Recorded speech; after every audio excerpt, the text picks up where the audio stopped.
अब beta plus decay, beta plus decay में क्या होता है? बीटा प्लस डीके में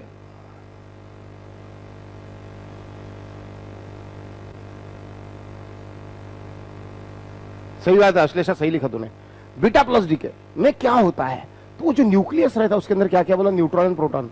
बोलो बीटा माइनस डीके में कौन टूटा था? अगर ये क्वेश्चन पूछ लेते हैं, इधर ध्यान दो, ये क्वेश्चन अगर पूछ लेते हैं कि बीटा माइनस डीके में कौन टूटता है, अबे इतना कोर क्वेश्चन है, बहुत कम बच्चे को पढ़ने में जाता है, एक बारीक सी लाइन है एनसीईआरटी में। सो बीटा माइनस डीके में क्या होता है, क्या टूटता है? तो कौन बोलेगा? न्यूट्रॉन टूटता है, प्रोटॉन टूटता है।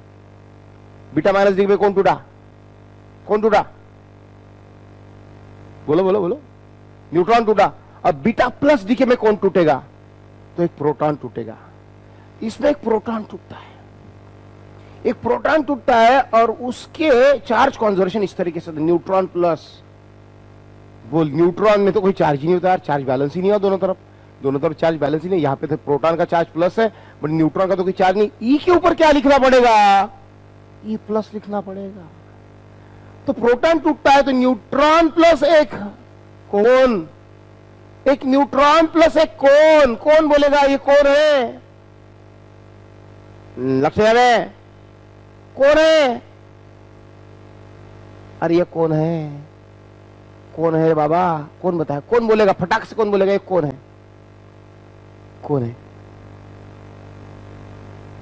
अब ये प्रोटॉन थोड़ी ना है, देवेनी पॉजिट्रॉन इसका बोलते। ये देखो इलेक्ट्रॉन है लेकिन प्लस चार्ज है, इलेक्ट्रॉन है लेकिन प्लस चार्ज है, मतलब इसको बोलते हैं पॉजिट्रॉन और इसको बोलते हैं एंटी इलेक्ट्रॉन। ध्यान में रखना, अगर आ गया एग्जाम में तो लिख देना मेरे बच्चों, कोई लिखे नहीं लिखे मेरे बच्चे जरूर लिखेंगे कि बीटा प्लस डीके में प्रोटॉन टूटने पर क्या निकलता है?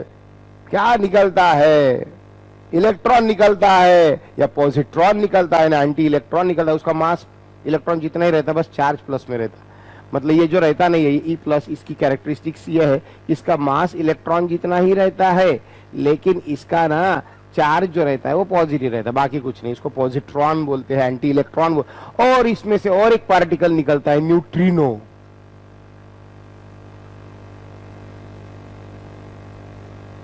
न्यूट्रिनो, इसमें एक पार्टिकल निकलना है न्यूट्रिनो। इस प्रकार से बीटा प्लस डीके को याद रखना है।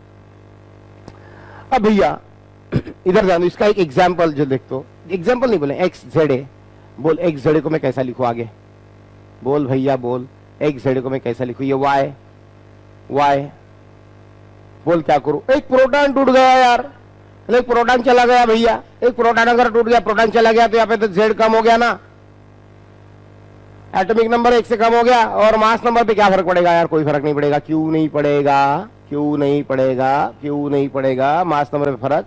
क्योंकि एक प्रोटॉन चला गया तो बदले में एक न्यूट्रॉन भी तो आ गया, एक प्रोटॉन चला गया तो बदले में एक न्यूट्रॉन भी तो आ गया न्यूक्लियस के अंदर। बोले तो मास नंबर पे कोई फर्क नहीं पड़ेगा, क्योंकि मास नंबर होता है number of proton plus number of neutron. तो प्रोटॉन कम हो गया तो न्यूट्रॉन भी तो बढ़ गया, तो नो चेंज आएगा। प्लस भैया ये पॉजिट्रॉन प्लस ये न्यूट्रिनो, न्यूट्रिनो तो रहेगा ही रहेगा यार। ये हो गया तुम्हारा बीटा डीके। अगर मैं बीटा डीके का एक अगर एग्जाम्पल लिखूं, कॉपर का अगर एग्जाम्पल लिखूं, कॉपर 2964 वाला, तो भैया तो क्या होगा? यहाँ पे 29 का एक कम हो जाएगा ना, 28 आएगा, 64 एज इट इज रहेगा, 28 बोले तो निकल रहेगा, and plus plus plus e plus n plus neutrino रहेगा।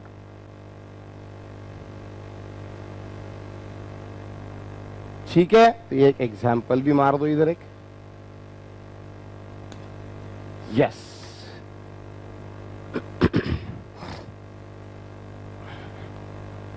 अब आपको ना थोड़ी सी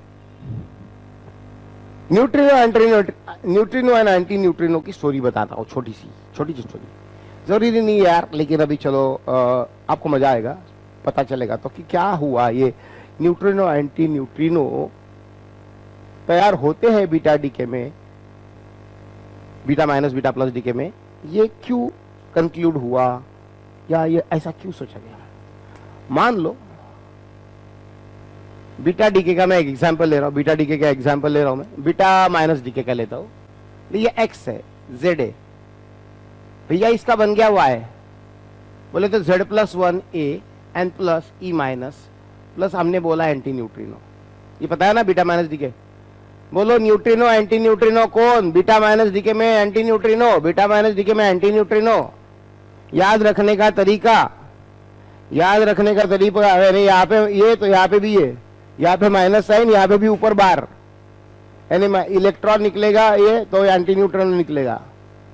ओके चल, अब हुआ कैसा ना, हुआ कैसा ना, थोड़ी सी अपन देखोगे यहाँ पे ना क्या करते, थोड़ा सा यहाँ पे अपन एक अपना मैकेनिज्म मैकेनिक्स अप्लाई करते हैं थोड़ा सा।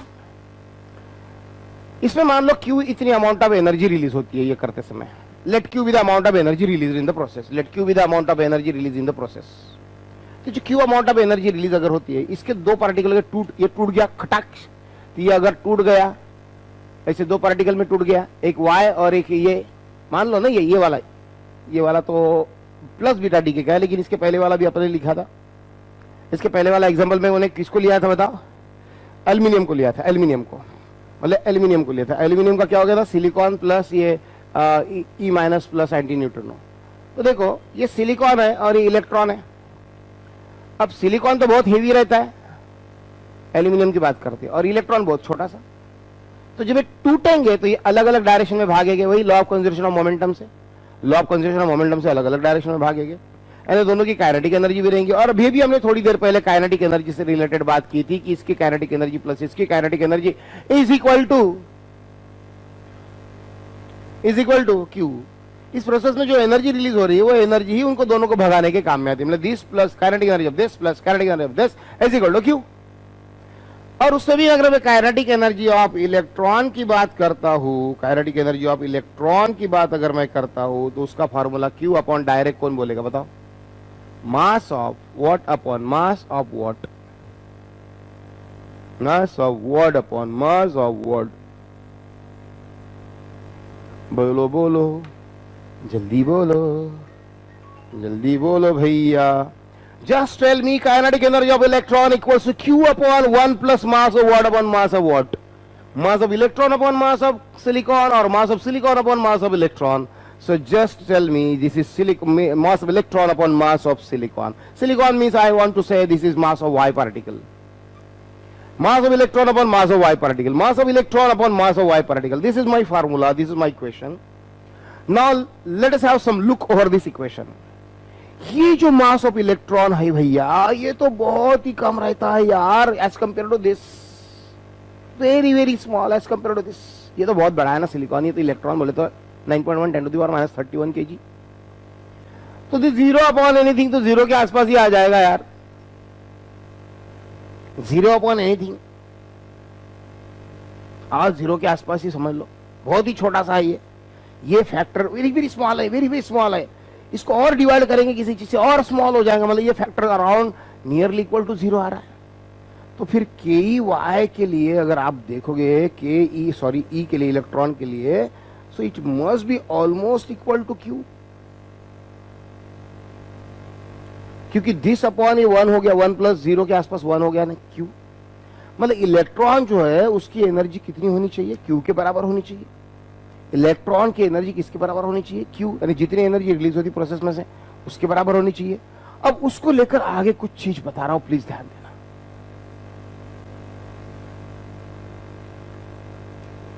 बट जब एक्सपेरिमेंटली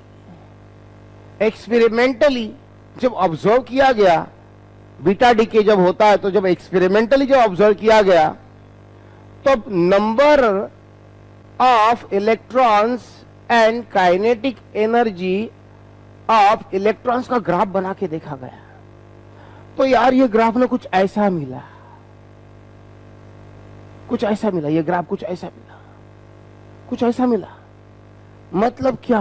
तो ये ध्यान में आया कि number of electrons and kinetic energy of electron के बीच में जो ग्राफ बना के देखा, तो मैक्सिमम काइनेटिक एनर्जी है क्यू, मैक्सिमम काइनेटिक एनर्जी है क्यू। तो ये ग्राफ ऐसा मिला, उसमें दिखा कि जो ये इलेक्ट्रॉन के जो नंबर ऑफ इलेक्ट्रॉन्स है, देखो यहाँ पे तो नंबर ऑफ इलेक्ट्रॉन्स इतने इतने, उनकी कोई काइनेटिक एनर्जी नहीं है। ये जो Q है, इतनी एनर्जी के काइनेटिक एनर्जी के, इतनी एनर्जी वाले काइनेटिक एनर्जी का एक भी इलेक्ट्रॉन नहीं बिका। देखो Q की वैल्यू पे ये पूरा 0 पे आ गया, मतलब नंबर ऑफ इलेक्ट्रॉन की वैल्यू यहाँ पे कितनी है, 0 है। नंबर ऑफ इलेक्ट्रॉन की वैल्यू कितनी यहाँ पे, 0 है। नंबर ऑफ इलेक्ट्रॉन की वैल्यू पे कितनी, 0। मतलब Q काइनेटिक एनर्जी वाले इलेक्ट्रॉन ऑब्जर्व ही नहीं हुए। जितनी एनर्जी बीटा माइनस डीके में रिलीज होने वाली थी, उतने टोटल एनर्जी का इलेक्ट्रॉन ही नहीं मिला एक्सपेरिमेंटल ऑब्जर्वेशन में। और उससे ज्यादा एनर्जी वाले का तो सवाल ही नहीं आता, उससे ज्यादा एनर्जी वाले का तो सवाल ही नहीं आता। बट बाद में ये क्या शो कर रहा है कि इतने एनर्जी वाले, इतने एनर्जी वाले इतने इलेक्ट्रॉन्स हैं, इतने एनर्जी वाले इतने इलेक्ट्रॉन्स, इतने एनर्जी वाले इतने इलेक्ट्रॉन्स, इतने एनर्जी वाले इतने इलेक्ट्रॉन, इतने एनर्जी वाले इतने एनर्जी वाले इतने इलेक्ट्रॉन्स। मतलब जो भी इलेक्ट्रॉन उसमें से निकले, नंबर ऑफ इलेक्ट्रॉन या नंबर ऑफ इलेक्ट्रॉन जो भी निकले उसमें से, उनकी एनर्जी Q से कम ही पाई गई, Q से कम ही पाई गई। उन सब की एनर्जी Q से कम ही ऑब्जर्व हुई। इससे साइंटिस्ट लोगों को सोचने पे मजबूर कर दिया कि भैया अमाउंट ऑफ एनर्जी तो Q लिबरेट होती है अल्फा बीटा डीके में, बट पूरी की पूरी एनर्जी अकेले इलेक्ट्रॉन को तो मिल नहीं रही है। पूरी की पूरी एनर्जी तो एक इलेक्ट्रॉन को मिल नहीं रही है, फिर एनर्जी जा कहां रही है? तो भैया कोई तो ऐसे पार्टिकल है, अदृश्य पार्टिकल, दृश्यम वाले, जो अपने को दिख ही नहीं रहे, इस प्रोसेस में से निकल रहे हैं, जो दिख ही नहीं रहे, इस प्रोसेस से निकल रहे, ऐसे कोई पार्टिकल है और वो अपने साथ कोई ना कोई एनर्जी लेके जा रहे हैं। ऐसा अनुमान लगाया गया और ऐसा अनुमान लगाते हुए उन्होंने उसका नाम दिया, क्योंकि ये किसके ब्रेक होने से हुआ था? सब न्यूट्रॉन के ब्रेक होने से हुआ था, तो उसको एंटी न्यूट्रिनो बोला गया। एंटी न्यूट्रिनो बिकॉज न्यूट्रॉन के ब्रेकिंग में एक प्रोटॉन और एक इलेक्ट्रॉन निकल रहा है, लेकिन इलेक्ट्रॉन की एनर्जी Q के इक्वल टू नहीं है। मतलब कोई तो और पार्टिकल है जो अलग से एनर्जी लेके जा रहे हैं अपने साथ, काइनेटिक एनर्जी, और उनका नाम न्यूट्रॉन के ब्रेकिंग होने पर तैयार हो रहे हैं करके उसका नाम एंटी न्यूट्रिनो रखा गया। ये वाले उसका मास इतना कम है कि वो दिखाई नहीं देंगे, इतना कम इतना कम इतना कम, फील ही नहीं होगा, दिखाई नहीं देंगे।